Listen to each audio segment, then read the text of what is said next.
The rain hammered down on the cracked asphalt of that Brooklyn alley like God's own judgment, turning the world into a slick, unforgiving mirror of my regrets. I slammed my fist into the brick wall, the pain shooting up my arm like lightning, but it was nothing compared to the ache in my chest, the kind that had been festering for 9 goddamn years. "Connor, you bastard," I whispered to the empty shadows, my voice breaking like cheap glass. "You think you can just vanish and leave me holding the ghosts?" It was June 2014, and the air in New York City hung heavy with the scent of wet concrete and distant hot dog carts, the kind of summer storm that chased everyone indoors except fools like me.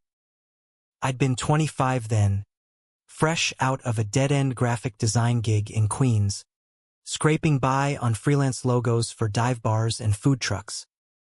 Connor Hayes? He was the spark in that gray haze, a 30-year-old architect with sun-kissed skin from weekends sailing on Long Island Sound, eyes like the Hudson at twilight, deep and unreadable. We met at a rooftop party in Williamsburg, the kind where trust fund kids mixed craft cocktails with ironic mustaches, and indie bands played covers of The National that no one really listened to. He bumped into me near the edge, spilling his bourbon neat across my white button-down, and instead of the usual apology shuffle, he laughed, that low, rumbling laugh that hooked into your ribs and pulled. "Shit, man, I owe you a shirt. And a drink. Hell, maybe both." His hand lingered on my arm a beat too long as he steadied me, calluses from drafting blueprints rough against my skin. I should have pulled away.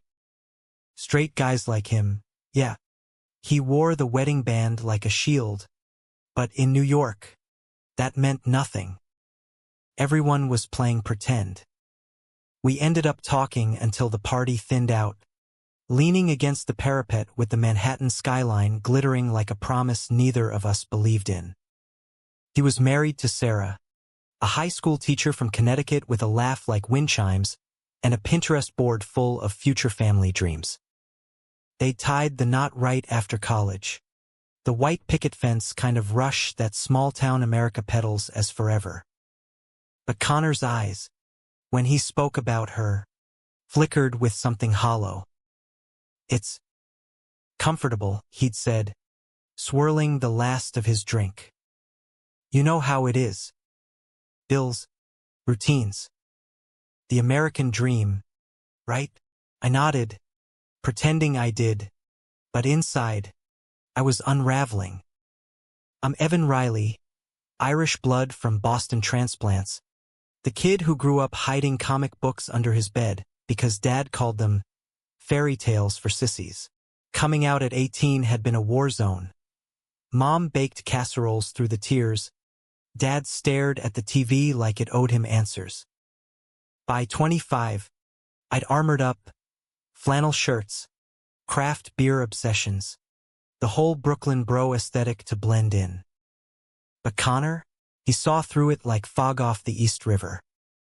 That night, after the rain started, he walked me to my subway stop under a shared umbrella that smelled like his cologne, sandalwood, and sea salt. At the platform, the train roared in, and he grabbed my wrist. "Evan," he said, voice barely above the screech of brakes. "What if we did this again? No strings. Just escape." His thumb brushed my pulse point, and the world tilted. I should have said no. Instead, I kissed him, quick, desperate, tasting bourbon and regret, right there in the yellow glow of the station lights. We didn't stop. 9 years. That's how long he was my secret, carved into the hidden corners of my life like graffiti on a subway car. Stolen afternoons in his firm's empty conference rooms, where blueprints of half-built condos became our makeshift bed. Weekends at a no-questions-asked cabin in the Catskills, where we'd hike trails until our legs gave out, then collapse by the fire with takeout Thai and playlists of Bon Iver crooning about skin and bones. He called me his anchor, whispering it against my neck in the dark, while I traced the lines of his back like mapping a city I'd never own. But secrets have weight. They press down until you can't breathe. Connor's marriage was the elephant in every room. Sarah oblivious, poring over wedding anniversary scrapbooks while he lied about late client meetings. I'd lie awake in my Bushwick walk-up, staring at the ceiling fan's lazy spin, wondering if this was love or just another American lie, the pursuit of happiness, one hidden bruise at a time. By 2018, the cracks showed. He'd started pulling away, canceling plans with excuses about deadlines or family trips to see his folks in Ohio. One night, over lukewarm pizza in my apartment, he dropped the bomb. "Sarah wants kids," he said, eyes fixed on the flickering TV screen, some ESPN recap of the Mets losing again. Like, now. IVF, adoption, whatever it takes. My fork clattered against the plate, sauce splattering like blood on the formica.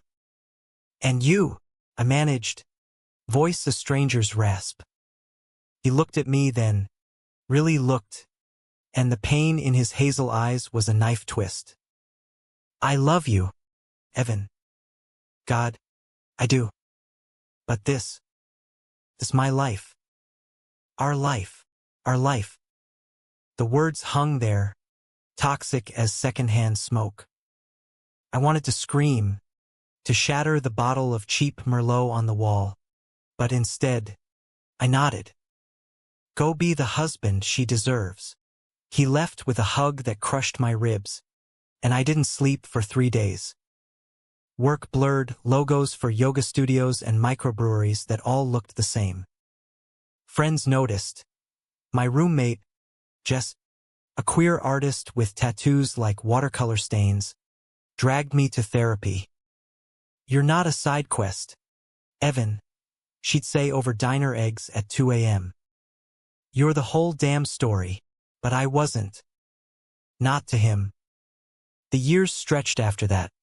Radio silence broken by the occasional text on his burner phone. "Miss you. Be good." I delete them, then fish them out of the trash folder like a junkie. New York kept spinning. Pride parades where rainbows clashed with cop sirens. Coffee shops buzzing with Me Too reckonings. The endless grind of gig economy hustles. I dated a barista named Theo with dimples and daddy issues, a lawyer called Marcus who quoted Foucault in bed, but they were placeholders, echoes of Connor's laugh. Then, September 2023. 9 years to the day since that alley rain. My phone buzzed at 3:17 a.m., a number I hadn't seen in months. "Evan. Need to see you. Please." "It's Sarah." My heart jackhammered as I pulled on jeans and a hoodie, hailing a cab through the village's neon haze. The address was a brownstone in Park Slope, upscale, family-friendly, the kind of place where strollers outnumbered potholes.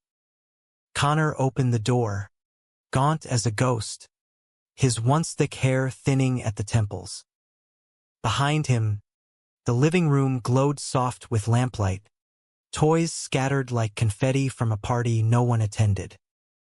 "She's gone," he said, voice cracking like dry earth. "Miscarriage. Third one. She begged me to stay, to try again." "But Evan." He stepped aside, and there she was, Sarah, curled on the couch in oversized sweats, eyes red-rimmed but fierce, a tiny bundle cradled in her arms. Not a miscarriage this time. A boy. Premature, fragile as a sparrow, hooked to monitors that beeped like accusations. "I know," she whispered, not looking at me, but her words sliced clean. "About you." "Everything." Connor froze, but she pressed on, rocking the baby gently. "I found the letters. the ones in his old sketchbook. 9 years, Evan. You were his secret, and I was the fool holding the keys. The room spun, beeps, rain pattering against the window, the acrid tang of hospital lingering on her clothes. She lifted her gaze then, not with hate, but a weary humanity that gutted me. Help us. Please. He can't do this alone. Raise him with us. For him. The baby's cry pierced the tension like a siren's wail, tiny fists flailing against the swaddle as Sarah shifted him to her shoulder, patting his back with mechanical rhythm. Connor's face crumpled, a man unmade, jaw clenched, eyes darting between us like he was mapping escape routes in his own home. I stood there in the doorway, rain dripping from my hair onto the welcome mat that read, "Home is where the heart is." The irony bitter as black coffee. 9 years of shadows. And now this. A plea wrapped in pink blankets, demanding I step into the light or shatter it all. Sarah. Connor started, voice hoarse, kneeling beside her. This isn't. Evan doesn't have to. But she silenced him with a look, the kind only battle-scarred spouses wield, honed in Connecticut kitchens over burnt toast and unspoken resentments. He does, Connor. Because you won't let go. And neither will I. Her words landed like punches in a heavyweight bout, each one drawing blood from wounds we'd all pretended weren't there. I backed up a step, the door frame digging into my spine, but her eyes held me fast. Your family, Evan. Twisted as it is. This kid, Liam, they named him Liam, needs all of us. Or he'll grow up fractured, like his dad. Liam. The name echoed in my skull, a soft Irish lilt that twisted the knife deeper, echoing my own ghost. I thought of my brother back in Boston, the one who'd disowned me after Dad's funeral, calling me the family shame over lukewarm whiskey. Fractured. Yeah, I knew that road. Connor reached for my hand, his fingers ice-cold, trembling like leaves in a gale. Please, he mouthed, silent as prayer. And damn it, that was the hook, the same plea from our first night, when he'd whispered it against my lips in that alley downpour. I stayed. Not for him, not really. For the boy, whose tiny chest rose and fell under the NICU beanie, oblivious to the storm brewing around his bassinet. The next weeks blurred into a fragile truce, me crashing on their pull-out couch, fetching formula runs at dawn to Dwayne Reed, learning the art of burping a preemie without waking the house. Sarah and I danced around each other like wary cats, her brewing chamomile tea in silence, me sketching logos on napkins to kill the awkward hours. You're good with him, she said one afternoon, watching me cradle Liam in the rocker, his milk-drunk sighs filling the sun-dappled nursery. Gentle. Connor's too. Intense. Intense. That was Connor, passion bottled like prohibition hooch, exploding in blueprints and bedsheets. He'd pace the kitchen at night, sketching additions to the brownstone, a playroom extension, a garden for family barbecues. But his eyes, when they met mine over Liam's crib, burned with the old fire, unspoken promises flickering like faulty wiring. One evening, after Sarah nodded off in the armchair, he cornered me in the hallway, breath hot against my ear. I never stopped, Evan. Every day, you're in my veins. His hand ghosted my hip, and for a heartbeat, I leaned in muscle memory overriding sanity. We didn't cross that line. Not then. Betrayal had already carved its canyons. Adding infidelity to the mix would have buried us all. Instead, we rebuilt in fragments, group therapy sessions in a midtown office, where a soft-spoken shrink named DR Patel unpacked our Pandora's box with clinical calm. Polyamory isn't pathology, she'd say, scribbling notes as Sarah vented about the letters, love notes I'd scribbled on diner receipts, tucked into Connor's briefcase like contraband. It's human. Messy, but human.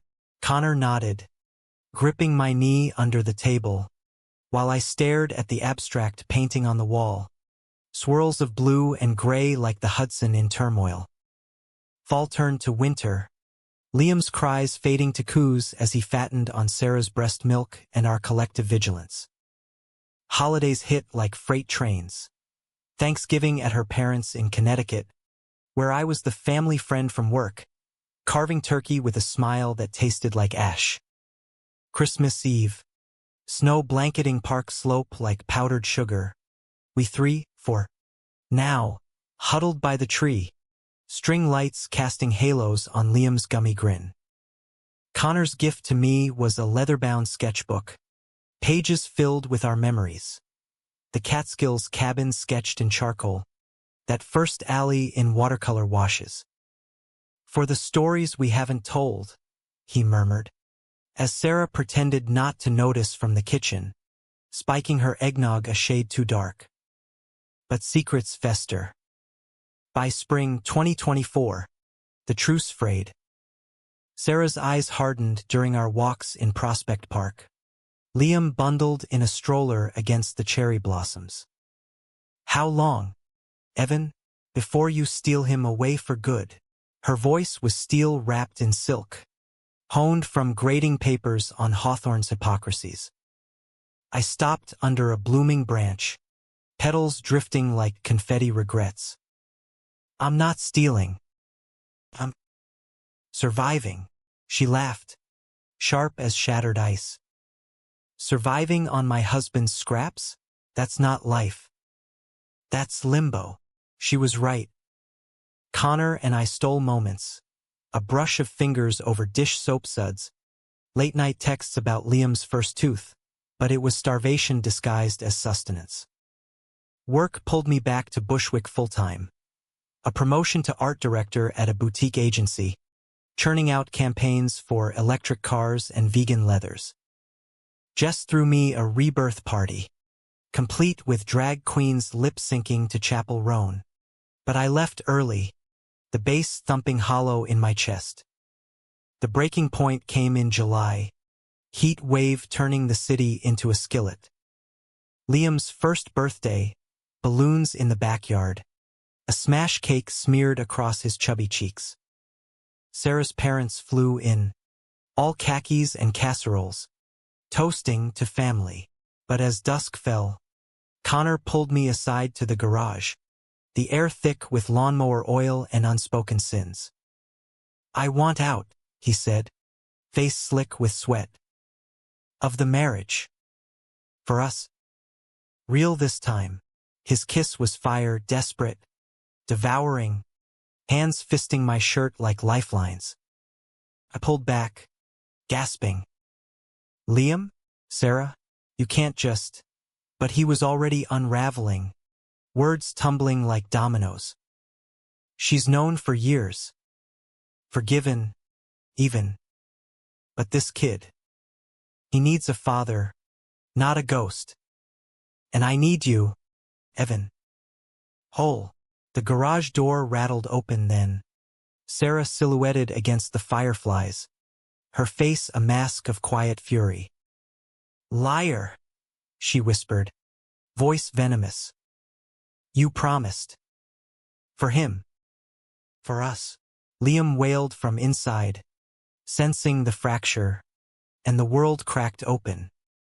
The fallout hit like a nor'easter off the Atlantic, fierce, unrelenting, stripping everything bare. Sarah didn't scream. That would have been merciful. Instead, she packed a diaper bag with surgical precision, Liam fussing on her hip as she zipped onesies into pastel pouches. Take him for the weekend, she said to Connor, voice flat as the Kansas plains her ancestors fled. Figure your shit out. But if you choose him, Her gaze flicked to me. Venom in the velvet. Don't come crawling back for playdates. The door clicked shut behind her like a guillotine, leaving Connor and me in a house that echoed with absence. We didn't sleep that night. Paced the living room instead, Liam's baby monitor crackling static like white noise judgment. Connor cracked open a beer from the fridge, craft IPA, the kind we used to split on stoops, and sank onto the couch, head in hands. "I fucked it all," he muttered, foam spilling over his knuckles. 9 years of you, 5 of trying with her. And now this tiny human pays the price. I sat beside him, close but not touching, the leather creaking under our weight. It's not over. Co-parenting's the new normal, right? Blended families, rainbow flags waving. He laughed, bitter as burnt toast. Blended? This is a goddamn cocktail of lies. His hand found mine then, squeezing until bones ground.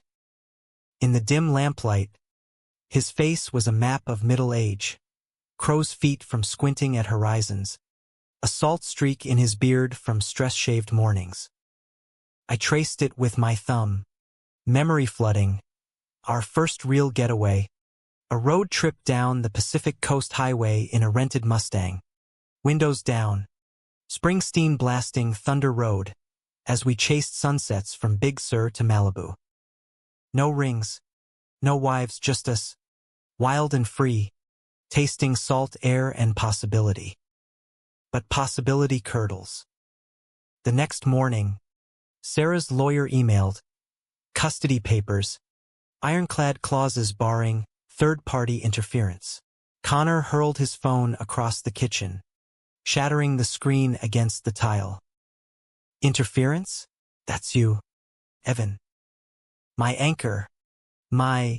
He choked, sinking to the floor. I knelt, pulling him close, his sobs muffled against my shoulder. Fight it, I whispered, but doubt gnawed like termites in the beams. Was I anchor or anchorite, chaining him to the depths? Weeks devolved into legal trench warfare. Depositions in stark midtown high-rises, where suits droned about best interests, while Liam teethed on plastic keys in daycare. Sarah weaponized silence, texts unanswered, drop-offs at neutral Starbucks with her new bob haircut swinging like a pendulum. For Liam, she'd say, buckling him into my borrowed Civic, avoiding my eyes. I saw the toll on her, shadows under those wind chime eyes, blouses looser around a frame whittled by grief. Miscarriages aren't just losses, they're hauntings, and I'd been the poltergeist in her marriage. Connor threw himself into work, overtime blueprints for a Hudson Yards high-rise, caffeine-fueled all-nighters that left him hollow-eyed at dawn. Our moments, stolen, guilty, a handjob in the shower steam, quick and quiet as thieves. Slow dances in the kitchen to Coltrane records, Liam asleep upstairs. This is us now, he'd murmur, forehead to mine. Real. No more secrets, but secrets breed like roaches in the walls. One night, scrolling his phone while he snored beside me, I found the folder, for Sarah, screenshots of rings, platinum bands etched with infinity loops, emailed from jewelers in Soho. Dated last month. Betrayal isn't always a knife. Sometimes it's a paper cut, slow bleed. I confronted him at dawn, coffee brewing bitter as my tone. You're hedging. Again, he paled, Adam's apple bobbing. It's not, Evan, hear me out. For peace. A gesture, to show I'm committed to co-parenting. Committed. The word soured on my tongue. To her, or the lie? We argued through breakfast yogurt splatter encounters, voices rising until Liam's cries pierced from the monitor. Sarah arrived early for pickup, face ashen, scooping him up like a shield. "I heard," she said, glaring at Connor. "Rings? After everything." The truce shattered. She filed for full custody that afternoon, citing emotional instability with affidavits from her therapist. Connor spiraled booze at lunch, blueprints crumpled in the trash. I held him through blackouts, whispering affirmations like litanies. "You're enough. We're enough." But doubt whispered back. Was I the villain in Liam's origin story? The other man who'd toppled the picket fence? Summer faded to an Indian one, humidity clinging like regret. We escaped to the Catskills. Just us three, me, Connor, Liam in a carrier backpack, toddling steps on pine needle paths. The cabin smelled of wood smoke and memory, lake water lapping like old lovers. That night, fire crackling, Liam conked out in a nest of quilts. Connor pulled me outside. Stars wheeled overhead, Milky Way a spilled sugar trail. "Marry me," he said. "No ring, just knees in the dirt." Not like them. Like us, vows under the moon, papers be damned. I kissed him then, salt and pine on our lips, bodies tangling on the dew-slick grass. It was ecstasy and elegy, love reclaimed in the wild. Dawn brought reality. Sarah's text, court date set. "Bring your boyfriend. Let the judge see the mess." Mess. Yeah, that was us. Beautiful, broken, American as apple pie a la mode with a side of dysfunction. The hearing loomed like thunderheads over Central Park. Connor lawyered up, a shark from Chelsea with rainbow pins on his lapel, while I prepped testimony, scripting truths I'd buried.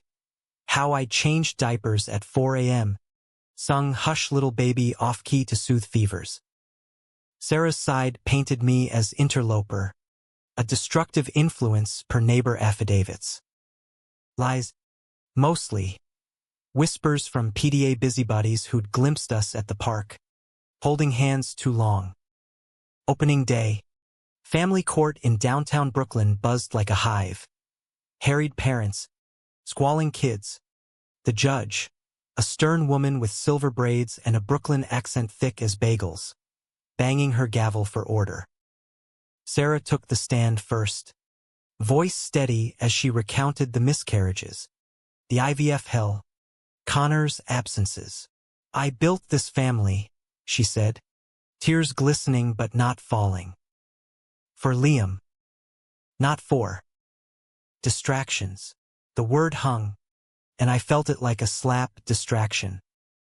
9 years reduced to a footnote. Connor followed, suit crisp, testimony raw. Evan's not a distraction. He's salvation. For me, for our son, our son. The phrase rippled through the gallery, Sarah's knuckles whitening on the rail. My turn came last, heart hammering, palms slick on the Bible I didn't believe in. "I love that boy," I said, meeting the judge's eyes. Not as a replacement. As family. The kind that chooses. Not blood. Questions flew, timelines, intimacies, the rings. I owned it all, no deflections. Just truth, jagged as subway tracks. Recess hit, and in the hallway, Sarah cornered me, Liam on her hip, his tiny hand waving a toy truck. "Why fight?" she hissed. "You could walk away. Be happy." Her eyes searched mine, not with hate, but hunger for absolution. "Maybe. Because walking away is what broke us first," I replied. "All of us." The judge's chambers smelled of old law books and lemon polish, a sanctum where verdicts brewed like strong tea. We waited in the corridor, Connor's knee bouncing like a jackhammer, my hand on his thigh the only anchor. Sarah sat across, Liam gnawing a teething ring, her foot tapping a Morse code of anxiety. Strangers shuffled by, divorcees with haunted eyes, guardians ad litem clutching clipboards, reminders that courtrooms aren't battlefields, they're graveyards for dreams. Verdict dropped at 2 p.m. Joint custody, 50-50 split, with supervised integration of third-party caregiver, me, pending therapy evaluations. No villains, no victors, just paperwork stacking like cordwood. Sarah exhaled, a dam breaking, tears tracking silent paths. It's fair, she whispered to no one, hugging Liam close. Connor pulled her into a hug, awkward, genuine, mumbling apologies into her hair.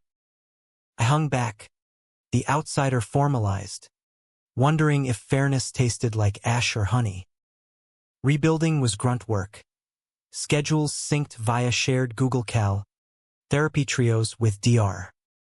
Patel evolving into family sessions where Liam babbled through tension.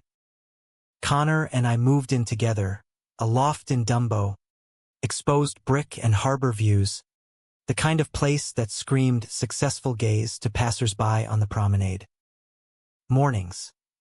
Me brewing pour-over while he sketched breakfast nooks for clients, Liam's high chair a splash zone of oatmeal. Nights. Baths and bedtime stories. Goodnight moon, read in tandem voices, our fingers brushing over the pages. But romance? Simmered, tentative as spring thaw. Dates snuck in brunch at Buttermilk Channel. Walks along the Brooklyn Bridge where tourists snapped selfies oblivious to our quiet confessions. I was scared, Connor admitted one fog-shrouded evening, gulls wheeling overhead. Of losing the dream, the house, the kid, the straitjacket normalcy. But you're the dream I didn't know to chase. I kissed him under the Gothic arches, cables humming like heartstrings, the city a symphony below. Sarah dated too, a pediatrician named Alex, broad-shouldered with a gentle laugh, who joined us for pizza nights without the edge of judgment. Liam took to him, chubby arms outstretched, and I swallowed envy like bitter pills. He's good for her, I told Connor over Lagunitas at a Cobble Hill bar, fairy lights twinkling like hesitant stars. For us all, Connor clinked bottles. I soft. Yeah. Human, right? Messy as hell.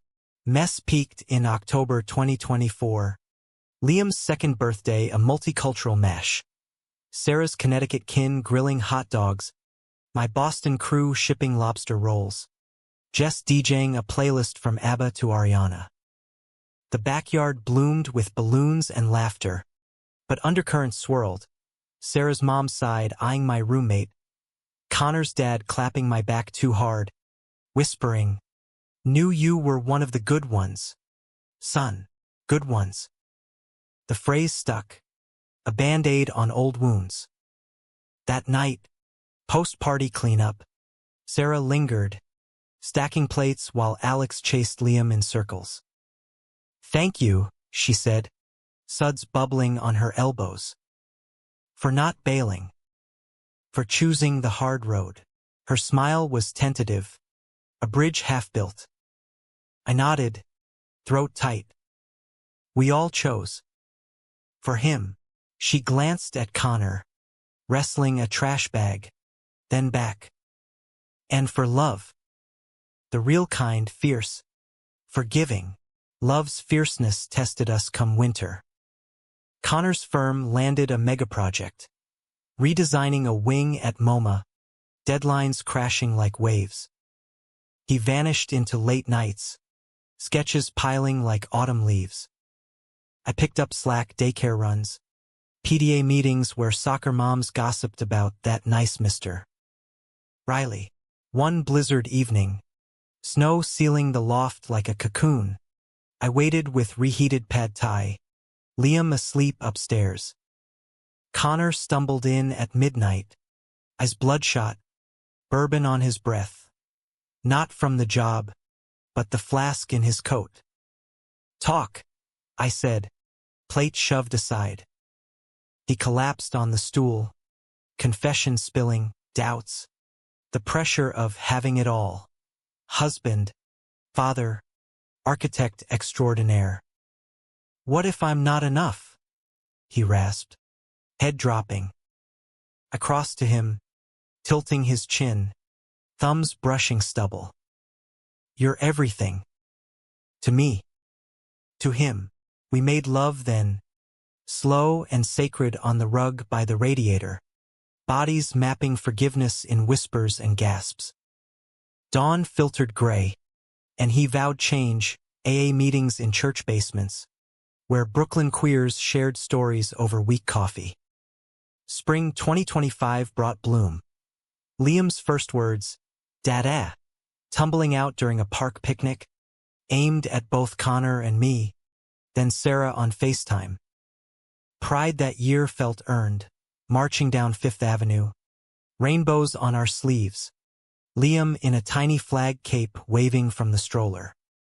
Connor proposed again, this time with a ring white gold, etched with coordinates of that first alley. Partners, he said, on one knee in our loft, harbor ice cracking outside. In every chaos, I said yes. Sarah officiated, her vows for us woven with her own healing, engaged to Alex, planning a spring wedding. To fractured families, she toasted at the courthouse ceremony, champagne flutes clinking under cherry blossoms. May we glue stronger, but glue tests tensile strength. June heat wave, Liam down with a fever, Rosila, the doc said, but nights blurred in worry. Connor and I tag-teamed. Cool cloths, story rotations, Sarah's texts a lifeline from her honeymoon. Delirium hit Connor hardest, old fears surfacing, whispers of inadequacy. What if I fuck him up, like Dad did me? Dad. The Ohio steelworker who'd beaten queerness out of him with belts and Bible verses, only for Connor to armor up in straight-laced vows. I held him through it, rocking Liam between us. You're rewriting the script. Every diaper, every, I love you, that's power. Fever broke at dawn. Liam's giggles a sunrise. Sarah arrived with ginger ale, hugging us fierce. Team, she said, and it stuck, no more sides, just us. Summer deepened, the city exhaling into lazy rhythms. Fire hydrants spraying kids in Red Hook, rooftop barbecues scenting the air with charred corn and possibility. Connor and I settled into marriage like old jeans, faded but fitting, patches of our history mending the seams. Work balanced. My agency pitching a queer-inclusive campaign for a sneaker brand, his MoMA wing breaking ground with a gala invite for significant others. Liam thrived, a whirlwind of curls and questions, bridging our worlds with sticky hugs and crayon art labeled family. Yet undercurrents lingered, ebbing like tides. Sarah's wedding was a garden affair in Connecticut, white tents. String quartets playing at last. Alex beaming in a seersucker suit. We flew in. Liam flower boy in suspenders, toddling petals down the aisle. Connor walked her, arm in arm, a gesture of closure that twisted my gut. Not jealousy, but echoes of what could have been. Vows exchanged. She caught my eye mid-ceremony, mouthing thank you, and I nodded, chest full. Reception buzzed. Toasts to reinvention. Dances under lanterns where Connor pulled me onto the floor, slow spinning to Etta James. This, he murmured, hand at my waist, is the dream, but dreams fracture. Back in Brooklyn, a client dinner turned ugly, some venture capitalist, flush with crypto cash, slurring homophobic jabs over steak tartare. You fags think you can redesign culture? Stick to interiors. Connor's fist clenched, but I squeezed his thigh under the table. Not worth the suit, I whispered. We left early, hailing a cab in the drizzle, but the poison seeped. Nights after, he withdrew, sketches abandoned, AA skipped for solo whiskeys. It's nothing, he'd say, but his eyes lied, haunted by old Ohio ghosts. Therapy unearthed it. Internalized shame, the boy who'd buried Barbies for footballs, now architect of his own facade. I fear I'm performing, he confessed to Dr. Patel, voice cracking. For you, for Liam, for the world. I listened, heart aching, then shared my own scars. Boston winters hiding under bleachers, first boyfriends ghosting after dad's homily. Healing was communal, group hikes in the Palisades, where Liam chased butterflies and we unpacked baggage by campfires. Sarah joined once, Alex too, turning trails into therapy. We're a quilt, she said, stitching esmores, patched from scraps. Warmer for it. Laughter followed, stories of Connor's failed soufflés, my botched tattoos, humanity in the mess. Fall 2025 whispered change. Liam's preschool interviews, tiny backpack stuffed with goldfish crackers. Connor's MoMA gala loomed, black tie, alisters, our debut as husbands. Prep was chaos. Tux fittings in Nolita, me panicking over speeches. Just be you, he said, adjusting my bow tie in the mirror, our reflections overlapping like palimpsests. The night glittered, chandeliers dripping light, Basquiat on walls, champagne toasts to visionaries. Connor's wing unveiling drew applause, my arm in his felt like victory. But climax crested post-gala, in our loft with harbor views. Liam asleep, we uncorked vintage cab, bodies buzzing from the high. Proud? He asked, shirt half unbuttoned, city lights painting him gold. Of us? Always. Lovemaking followed, tender, fierce, reclaiming space in a world that's still side-eyed. Dawn brought a call. Sarah, voice trembling. Alex proposed again, eloped. Actually. And I'm pregnant. Joy cracked through her tears, mingled with ours on speakerphone. We drove up that weekend, Liam chattering about baby sister, the Connecticut house alive with plans. Nurseries, playdates, a family expanded. Sarah hugged us on the porch, bump just showing under her sweater. This time, it's ours, all of ours. Picnics ensued, laughter weaving new threads. Yet the arc bent toward quiet profundity. November chill settled, leaves carpeting Prospect Park in rust. One gray afternoon, Connor and I sat on our bench, the one from Stolen Kisses years back. Liam napping in the stroller. 9 years a secret, he said, breath fogging. Now a lifetime open. I leaned into him, wool coats brushing. Worth every shadow. Betrayal's echo? Forgiven, not forgotten, a scar adding texture. We raised Liam with truths. Storybooks of two dads. Playdates with Sarah's growing brood. Holidays blending casseroles and chowder. Human. Flawed. Fierce. Forgiving. Connor's blueprints evolved. Community centers for queer youth. Designs democratizing space. I illustrated them, our hands entwined over drafting tables. Years later, Liam, tall, curious, with Connor's eyes, asks about our before. We tell him, age-appropriate, secrets as chapters, not endings. Love's a bridge, Connor says, built plank by plank, strong enough for storms.